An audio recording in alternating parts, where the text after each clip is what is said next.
आज हम पेश करने जा रहे हैं कठपुतलियों का नाच मेरी जान।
किसी और के हाथ में रहेगी।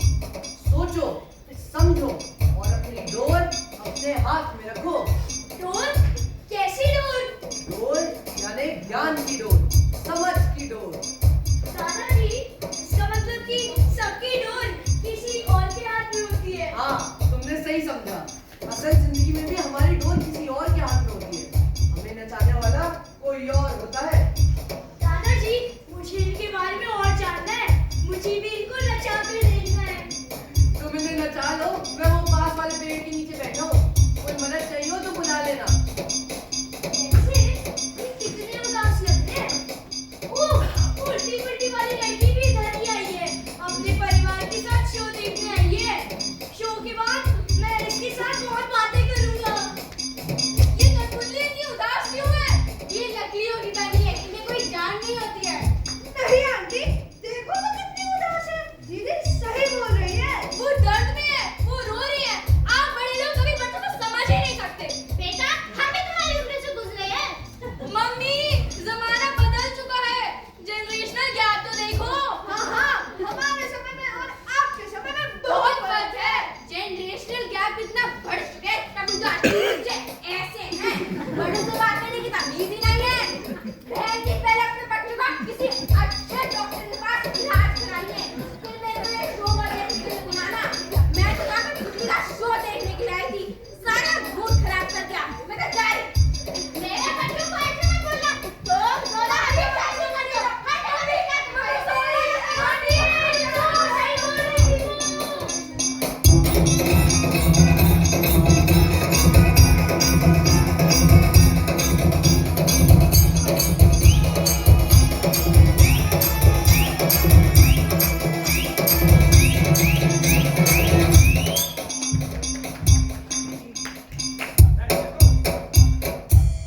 कठपुतलियों का नाच समाप्त हो चुका है। इन कठपुतलियों की वजह से मेरा कारोबार चलता है। इनको मैं पूरा इस्तेमाल करूंगा। ये कठपुतलियां कितनी बेवकूफ होती है ना, इनसे जितनी मेहनत करवा लो एक चवन्नी पैसा नहीं मांगती।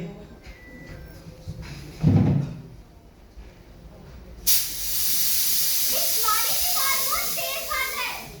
आज तो मालिक का हाथ पे सब तोड़ती है। आज तो हम बात भी नहीं कर पाएंगे। अब तो हम मीटिंग भी नहीं कर पाएंगे।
बच्चा तुम में से एक है। हाँ, वो मैं हूँ। बनने आई थी हीरो, बन गई जीरो। छे मैं हीरो बन के आया हूँ और बन के ही जाऊंगा।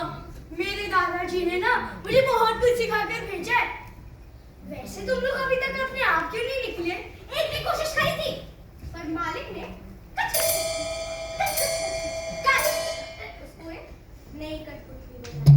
उस हादसे के बाद से किसी भी निकलने की कोशिश नहीं की। ये सब बातें छोड़ो, अभी मेरे पास तुम्हें निकालने का प्लान है। अभी मैं तुम्हारी डोरियां खोल देता हूँ। जब मालिक आएगा तुम सब छिप जाना, उसे वैसे ही नचाना जैसे उसने तुम्हें नचाया था। उसे वही पीड़ा देना जो उसे तुम लोगों को दी थी। मुझे कुछ आवाज आ रही है, मैं छुप जाता हूँ। ओफो, एक तो इतना लेट हो रहा है, ऊपर से घर की चाबी मैं वही भूल गया। इधर भी नहीं है, इधर भी नहीं है। चाबी तो मिल गई, जरा एक बार अपनी कठपुतलियों को देख लेता हूँ। कठपुतलियां कहाँ गई? इधर भी नहीं है। मेरा कारोबार ठप हो गया। पकड़ो! चोर, चोर! हम चोर नहीं हैं, हम कठपुतलियां हैं। क्या कठपुतलियां भी बोल सकती है? हम हमेशा से ही बोल सकते थे। पर तुमने उस पे ध्यान दिया नहीं, हमेशा बात किया, खुद का भी मैं डर को ही समझा। तुम हमसे कमाते और हमारे रहने की जगह पे ध्यान नहीं देते। लेकिन जो मैंने कमाया वो मैंने औरों को भी बांटा है। लेकिन बहुत कम, जिसमें किसी का गुजारा नहीं हो सकता। और तुम हमें हमेशा कंट्रोल करते रहते हो। पर अगर कोई किसी को कंट्रोल ना करे तो ये दुनिया बिखर जाएगी। पर तुम लालच से कंट्रोल करते हो।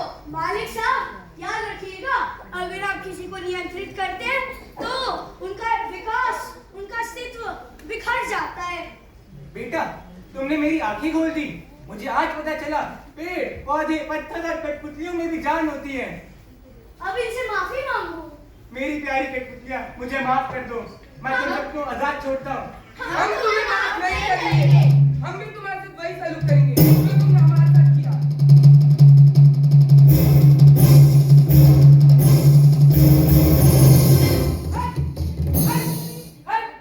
अब आजाद हो गए।